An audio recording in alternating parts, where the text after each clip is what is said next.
So, week 5 of the Millionaire Method. The experiment. Excited for this?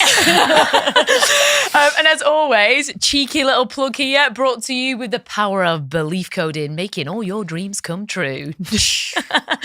Okay, so I'm going to let Gemma start on this one because if you remember, was it episode 3 or episode 4 where you had the relapse? Episode 4. Episode 4. So if you remember, we filmed all 4 episodes in one day, even though we did multiple outfit changes, so it looks good. What came up at the end of episode 4, I said to Gem, I was like, Gem, come on, let's go and talk about strategy. To which Gem responded. We haven't done it. We didn't talk about it. No, we didn't talk about it, but it was after we finished the podcast, you remember? Oh, right. And I was like, Gem, do you want to go and do some strategy? And you were like, oh, I can't. I've booked myself a nice little hotel. I'm going to go to Cheshire Oaks. And then I went, oh, are you meeting someone? Super excited. Thinking it's dun. And she went, yeah. And I was like, is it blah, blah? Thinking it's another guy who's very eligible, who is a bit of a silver fox. I'm thinking, oh my God, she's met someone. She's going to go meet him. And instead... But I think this is really important actually because so many like women and men will listen to this and they won't even understand that. They won't understand what you're going to go through and they won't understand the connection of it. Oh, it's been crazy. That wasn't the only thing that I went back to though. No, it wasn't. But that was the trigger that started the drinking episode on the night before we started recording, the 2 nights before we started to record the podcast. Yeah. So which we also haven't mentioned. But no, we did mention that, didn't we? No. We mentioned about the drinking. We didn't. We did on episode 3. You said you had a relapse and you went back to old behaviours on episode. Yeah, but we didn't tell them what or how or anything. We said to be continued. We didn't even mention it. We did. Not about SAM, who I've not mentioned. Okay, so basically, after we shared about, because we were talking about it's the subconscious resistance. So you were triggered. That's why you had a drink, because part of you're subconsciously scared to step into that version of yourself. So we just put it on the fear element. And actually, we've got Abhijeet Satani here. Say, hey, Abs. Hey, guys. What do you do, Abhi? Oh, so I'm a neuroscientist. I love to research on brain. And yeah, I love to see how beautiful is everybody's brain is, from music, THC to belief coding now. So Abhi is actually the chief of science at Belief Coding, and he's going to be going through why triggers happen. But we went through it and we were saying about the reason why you went back was because of you stepping out of your comfort zone. And then at the end of episode 4, when we're packing up, you'd gone to go meet. Yes, that was arranged. You not even told him. Yeah, but I still don't think I told him about the relapse, because it wasn't just the drinking. It was every limiting belief that I can possibly have came up for me. Yeah, so no, but do you mean after when we were doing the belief coding session in the car? Yeah, before. Yeah, no, we're not talking about that. Okay, so just give context. When we finished filming episode 4, Gem was going to go meet Sam, and then we made the connection like, oh my God, this is the reason that's triggered the drink. And then you're like, do you think? And we do a technique called the human compass. So when we did that made total sense. Her body answered yeah. And I was like, why are you going to go meet him? And then I'm going to let you take over because I've talked consistently for 6 minutes. Yeah.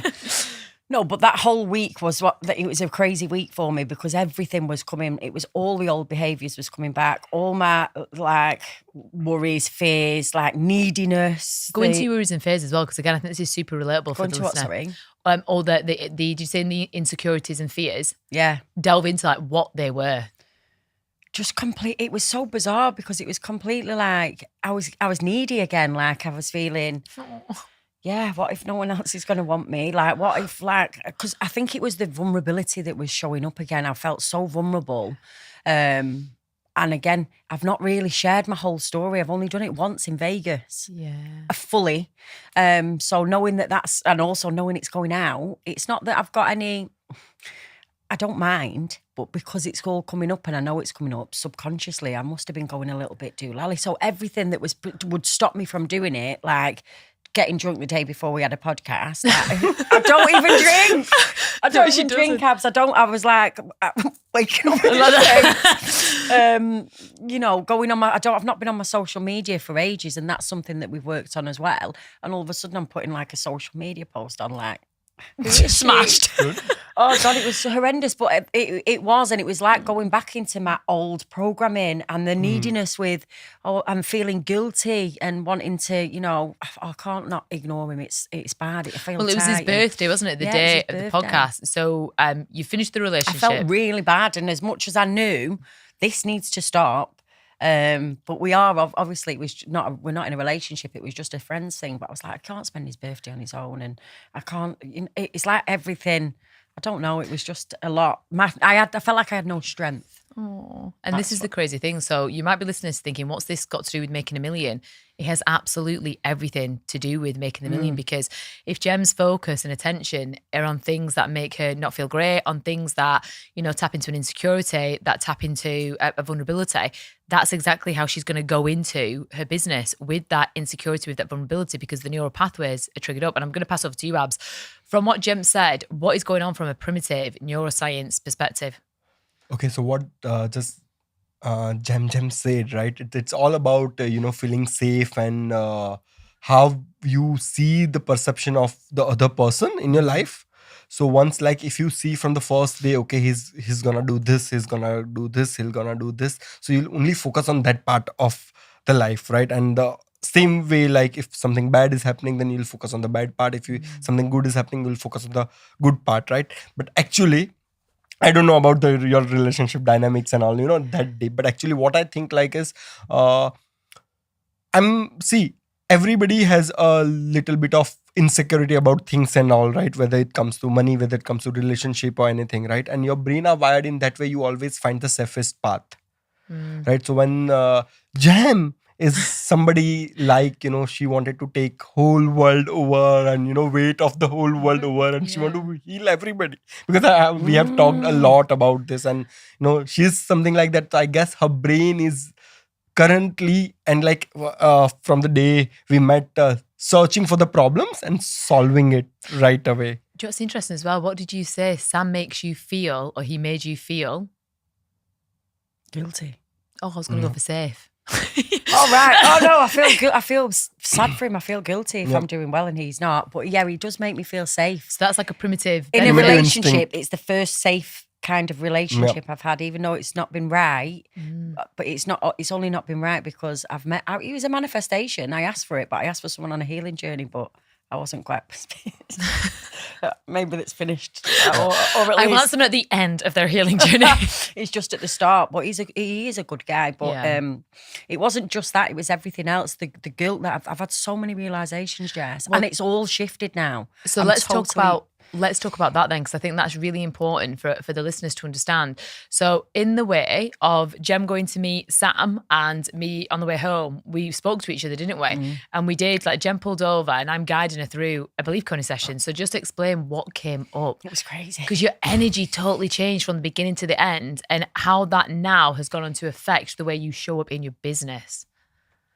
It was just the realizations. I can't remember what you even said to me, and it was like felt it all the way through my body. Well, this is it, wasn't it? So you were going to go meet Sam because you felt guilty because it was his birthday. Yeah. He made you feel safe, but then at the same time, he reminded you of your dad and the guilt you had around your dad when your dad was passing over.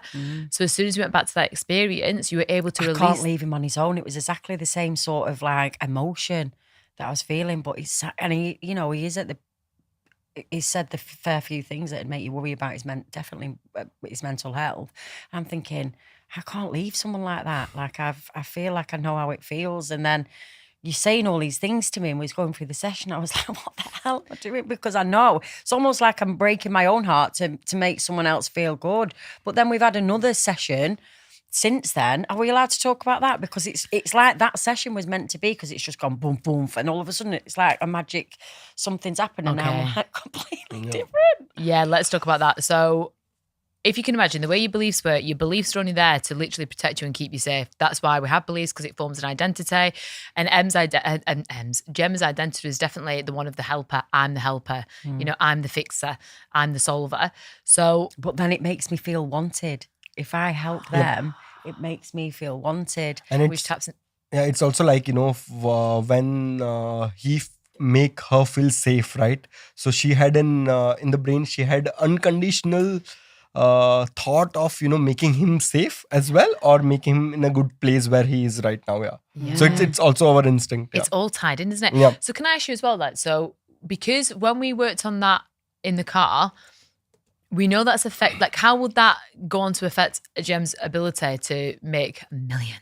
Okay, so the belief. So okay, I'll tell you this thing where I tell everybody, right? If you want to achieve something, right, your goal should be feel safe in your brain, and it only can be happen with your belief, right? If you believe in your goal much, okay, I can able to do it. I will do it. I'll earn million, billion, whatever it is, right? Trillions, whatever it is. Then you can able to do it, and it should be wired very safely, and that belief plays a very huge role to make the brain wire safely. So what happened past, I don't know, but what happening in your brain, when you feel responsible to somebody, right, your amygdala lights up, your trigger centers light up, and at that time, if you are setting something let's say if you are stressed, right, your body cringe, and if you're very stressed and if you set a goal, that is not wired for a safety. But if you're loved, if you're nurtured, and at that time you set a goal, it is wired for a safety, because okay, this is a safe place to think, open up. And when you're stressed, your brain that part of the brain is open, if in a very layman term, that all the parts of the brain, when the stress response part is open, and anything if you think when you're stressed will go directly in kind of a stress response part, and when you're safe, it will go in the safest so part. Much sense, yeah. So so we'll save the second belief coding session for next week's episode. So you got to come back and listen to it because it's a corker. But I want you to go into... It is a corker. That's been... Go into the realizations that you had from the session in the car, because I think what I need people to understand is you went from one emotional and energetic state in about 15 minutes to a completely certain, powerful. I just felt like, it was almost like something had just gone, slapped me in the face, and I was like, wow. So can you remember the connections? Because did we not record it so we could remember it? I didn't record it. Can you remember the connection? I want you to explain what you went through in that car journey and what everything went back to. As soon as you said about the relating it back to my dad and the way that he makes you feel safe, but it's not a good safety. It's me thinking that that's what I need, and I feel guilty, and I feel the sadness I feel isn't my sadness, it's his, but I'm trying to make him feel better because it's a part of me wanting them to want me, or knowing that if I make them feel a certain way, then they're not going to leave me. It was crazy, and I was like, wow, I'm actually feeding into this.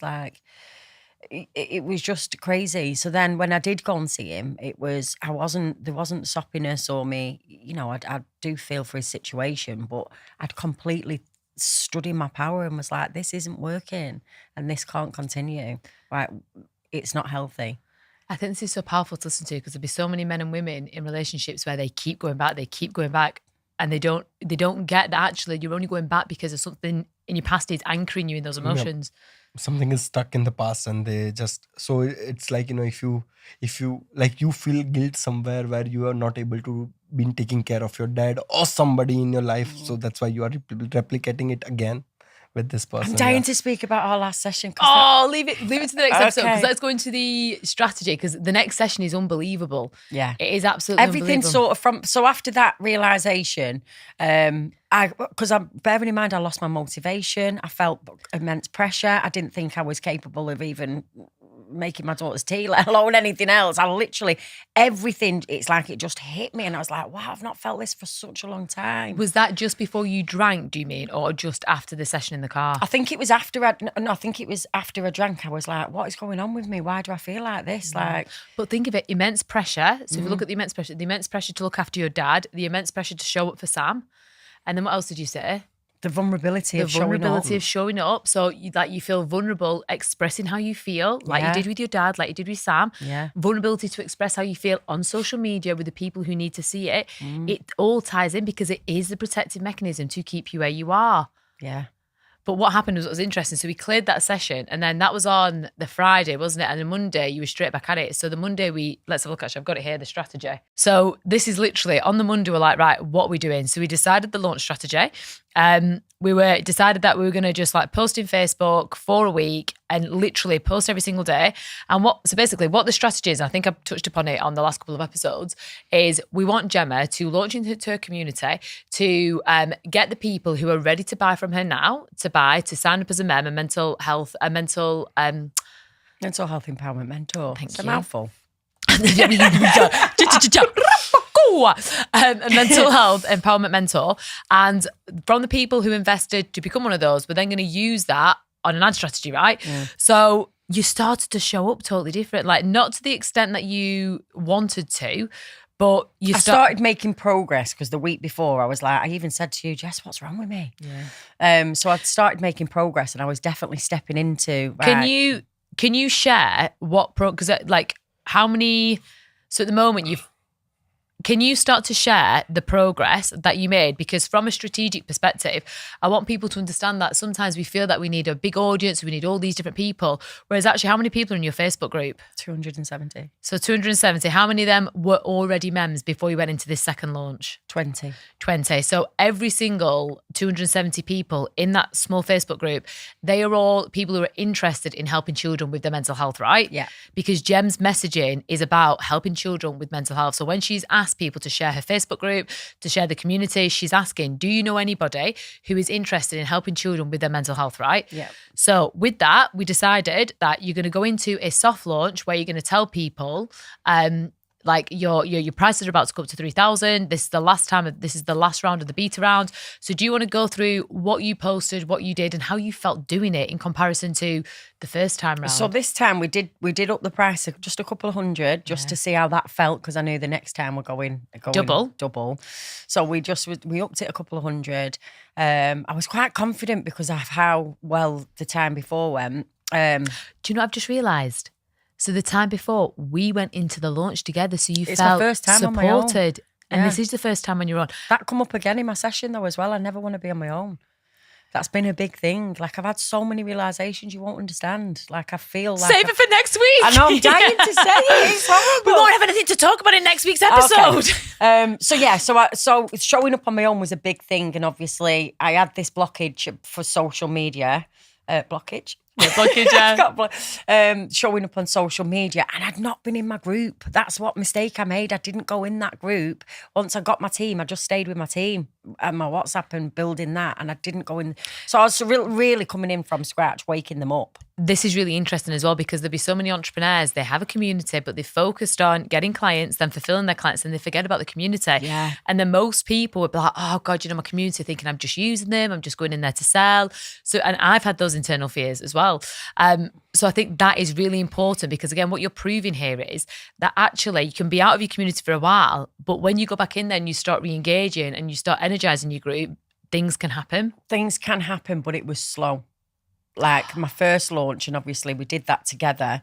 I was literally straight within hours. I was getting calls and texts and people interested. This time I'd had nothing for the first 24 hours, not one hit, and I was like, wow. So I was like, I honestly didn't know how, like, it was a shock to me. And then I looked and I said to you, Jess, my post isn't even reaching people. Like, it's like my audience have just completely gone. But I'd not been on there since the last time we did it, and all them videos had gone. There was nothing on there. People were like, what's she on? There was nothing to show. Day 2, I was like, oh shit, I'm going to have to do something. This is interesting though, because when you rung me, and this is like look, nobody, like no one signed up. Like no one, whereas day 1, the last launch, she had like 20 odd calls or something daft booked in. Not one hit, not one person. So what I need you to understand as a listener is, how many of you in that case would have dropped the ball? Would you have thought, this is not working, I'm sacking off? Because most people do, because it ties into an internal belief of, I'm not worthy of this. People don't want to listen to me. Most people have those internal beliefs and internal fears. So when you don't get clients, you feed in that loop again, thinking, oh, I'm hopeless, there's nothing there. Most people give up. Gemma didn't. So she got on the phone, we had a conversation. I was like, right, Gem, this is what you need to do. And what did you do? Share what was told and what you did. I had to show up. I had to show up, motherfucker. Yeah, you did, girl. Yep, that's a very important thing, and I guess we have seen it in the last session, right, where she was insecure and all. Yeah, We're not touching upon that session yet, Abby. You two spoiled. yeah. But no, I had to show up, and I was absolutely petrified. I don't know why. And then, obviously, like you say, because I'd not even had one person message me or anything, I thought, now I've got to come on. I don't want to look like I'm begging. I don't want to look desperate. People know that I'm doing this Millionaire Method. Do they think I'm just after the money? It's like the mission, and then I thought, no, remember why I'm doing this, and it's the mission, and I need to build a team. These kids are desperate. I've got families reaching out left, right, and centre. Oh, do you want a spoiler alert? So I was on. telling Abby about what we want to do next year, like open a centre for kids. I don't know, should we get promotional? Open the centre for kids, like kids who are in care. And I was like, we'll probably get you involved, Abby. Was like, and then it was like, I'll invest. I was like, wow, thanks, Hebs. I would love to do something. We don't like need to that. do the million now, Gemma. Got Hebs. Yeah, because I've seen like we had a word last time when I was here, right, about the kids and all, and you got some amazing view, and I know therapy can help a kids to grow, and the kids are in this who are in the system, right? They are already stubborn to a lifestyle of the again going back, going in, going out, going back, and it's very hard when you are moving houses and constantly changing your environment, right? And not a single day feels safe to you. And then imagine like if she can do it, They can do amazing it. wonders. Yeah, This is it. Actually just going to that. I saw your face then when you said, every day doesn't feel safe to them. That's what you went through. That's what you lived Yes, through. how many sessions have I done? And she always wants to just feel safe. And even though in a belief coding session, we can make her feel safe in that moment. And that's your inner child, isn't it? It's my inner child. But she never felt safe until... But what I'm saying is my whole life, even through adulthood, even through being a parent, I never felt safe with relationships, with anything. So I didn't know what safe felt like. So although we're making the inner child feel safe, she still didn't know what that really felt like. So yeah, I know I'm going back into that will be amazing. I would love to join you guys in that, and that's really, really making change from, like, if you can change somebody's childhood, like when they're growing up, you just won over the society. Well, this is interesting, right? So there's a new law that's been brought in where schools aren't actually allowed to work with children's beliefs. memories or beliefs, which, I mean, I do love a conspiracy, so I'm just going to say it. But really, if we can't work with these kids at that age to reframe the situations, they're going to grow up with depression, anxiety, chronic illness, especially as now when we think about how many kids are on social media.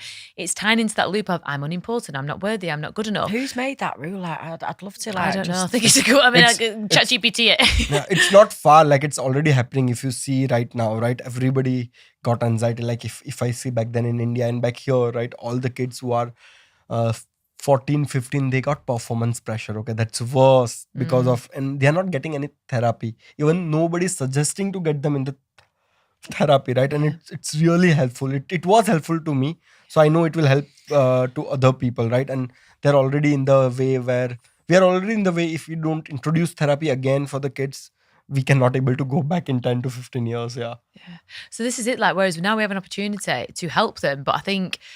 Anyway, that's a whole other story. Yep. We're going to make loads of money. We're going to build loads of centres, and all these kids are going to impact the generation. Yeah, because I think that's a whole podcast on itself. But that's what I had to remember. The why I'm doing this and what the mission is. And that's what gave me my power to then think, listen, if these people are in this group, they've obviously got a passion for helping children. I freaking need them. Like, I need an army of angels. And I literally and when your passion can overtake, if you fully believe in your mission and your passion, there's nothing going to stop you. Yeah, and it's your past experiences that do stop the passion coming through, and that make you believe that the mission, that you are not as important as this mission. Yeah. So going back into it, so no one signed up. We're 24 hours in, like you're freaking out. What did you do from then leading up to now? I started showing up. We had our strategy call.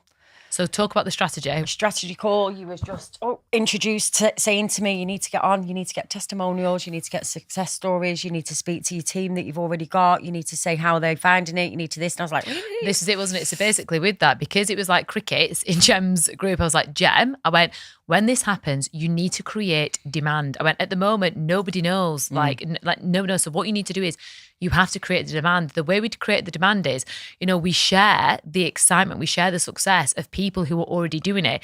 Then what we do is, I think you opened your diary up for like 5 calls. 2 of those went, but we shared it. Like, look, 5 calls are up, 2 have already gone. Who needs a call? So we're starting to create demand where there was just tumbleweeds before. And when you create demand, people start to listen because we are part of a herd mentality. So we want to know, what is everyone else doing? So if everyone else is getting excited and everyone else is sharing this news about becoming a mem, then that will start to create the demand. And it did, right? It did, yeah. And obviously, I give my team some incentive. Like if you share it with your friends, your family, if they want to join, or people in the community, if they want to join, I offered them sessions with me, advanced sessions, and help with where they are in the journey. So that got all my team started. I started a 30-day challenge with my team, the who, what, why, how. So then everyone was seeing mem on everyone's profile of the ones that were working.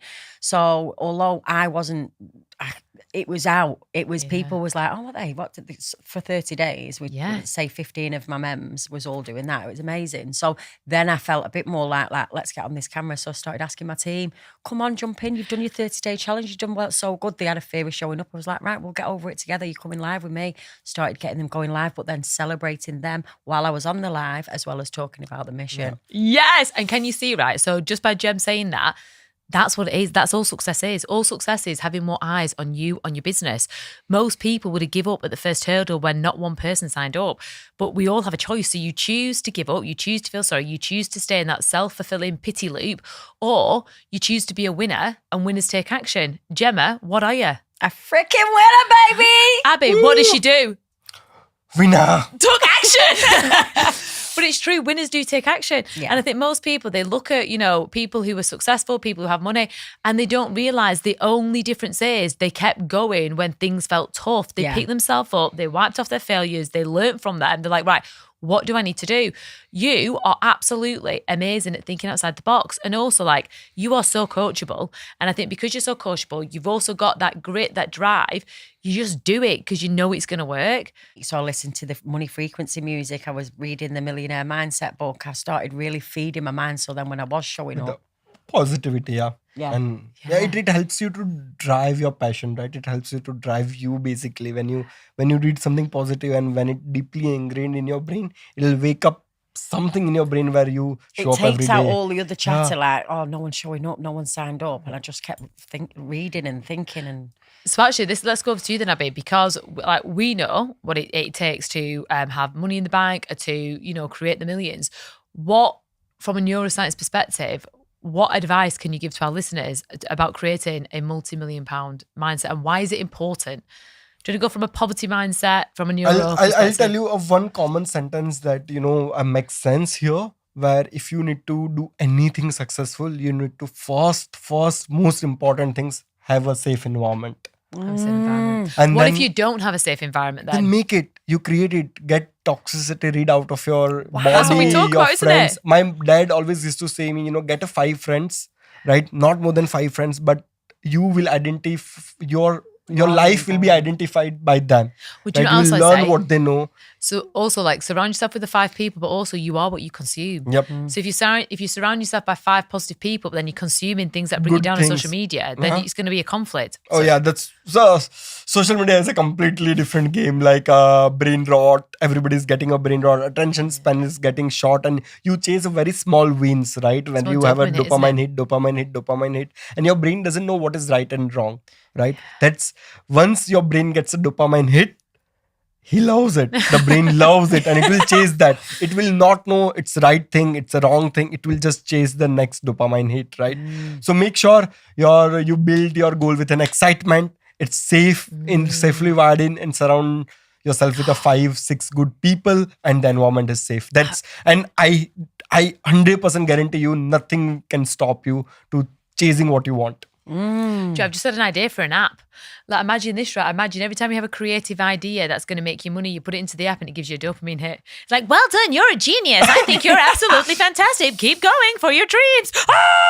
Implement now and you get another one. Yeah. And so I guess it's also about the parents and who you live with, right? Once you achieve something, if they encourage you, there should be a right amount of encouragement. See, Okay. I disagree there, because, and the only reason why I say that is, if we live by that theory, most people listening to this, they might be thinking, well, I don't have that environment. I don't have those parents who are supportive. Not parents, like anything. It can be your friends also. Yeah. But there should be, they should give a right amount of encouragement where it's not too cheerleaders. less, not too more. If they give less, you will be like, oh, I'm doing something wrong. I'm not good enough. If they give more, it's like, oh, I achieved everything.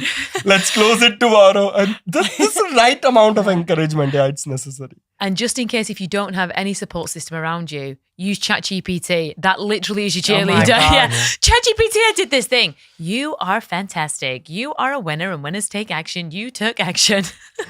Surround yourself with positivity. That is more important. Yeah. Yeah, Everything. and the meditations, the books that you're reading, like you are what you consume, like you said. I've had to keep.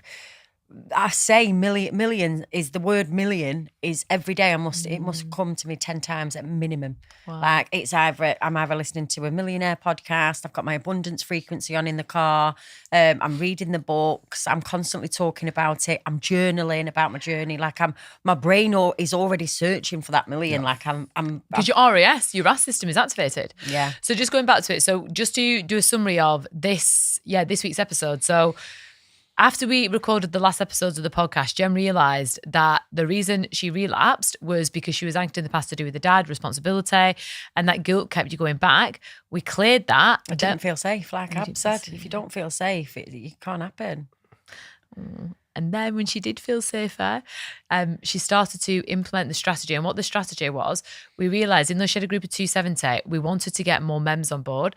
So she did one social media post, started to tell people about nobody turned up. At that point, most people would give up. However, we started to create demand. The way you create demand is build a buzz, get people who've already worked with you, get people who know you, get people to talk about you in a really positive way to build up that excitement, to start creating demand.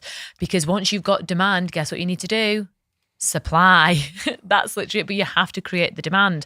So for anyone listening to this, right, if you're saying, well, I haven't got a large social media phone, so I can't do this, I can't do that, BS, we're going to call it out. So what you absolutely can do, if you've already just started to grow your audience, like we mentioned in the past few episodes, now start to create demand, start to tell them what it is that you're doing and ask who is interested.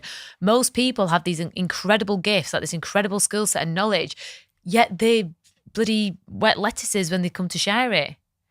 It's the belief. It is the belief. It's just the belief that's stopping them. Yeah, and when it comes, like, if you give one excuse, your brain will find it to get it 100 more. Yeah. This is true. So- And this is why this is one of my saying is winners take action, because every time you don't take action, you just confirm him, this isn't for me. Yeah. Yeah. Whereas actually every time you take action, you have that micro win, that dopamine hit, Yeah. you took action, winners take action. So just going on to that, Gem, like what are your key lessons that you have learned over the past week from starting to go into your launch and nobody signing up? Key things I've learned, That'll be useful for the listener. is showing up. Remember your why and be strong in your own belief of what you're doing. It's a great saying. So I wrote a blog and it was, you have to believe in yourself more than what others believe about you. Yeah. And it is so true. And that, I think that's your passion is what they're buying into. Yeah. Like, So going into this then, so as we lead into the next episode, so where are you up to now with your launch? it's still not been great, Jess. I think I've spoke to about 5 people. It's still not been great, but it's been better, and there's momentum going, and people are talking about it. So I know people are looking, but How many people did you want to get signed up? I wanted 20 again. And how many have you got? 5. Not even signed all them up. Oh, but okay then. So this is what I've spoke to a few people, but there's 5 possibles that are interested. Oh, so you've only got 5 people signed up. They're not even signed up yet, Jess. Stop it. I'm so panicked about it. They're not even signed up, but I'd say they're interested. But by now, Jess. How are you going to come to America if you're not going on cash flow? We're going in Listen 3 to weeks. this, by now, I'd a sign seal delivered about 10, 15 people on my last launch. So I am actually shitting it. Like, laugh to sweat. You will get there, no worries.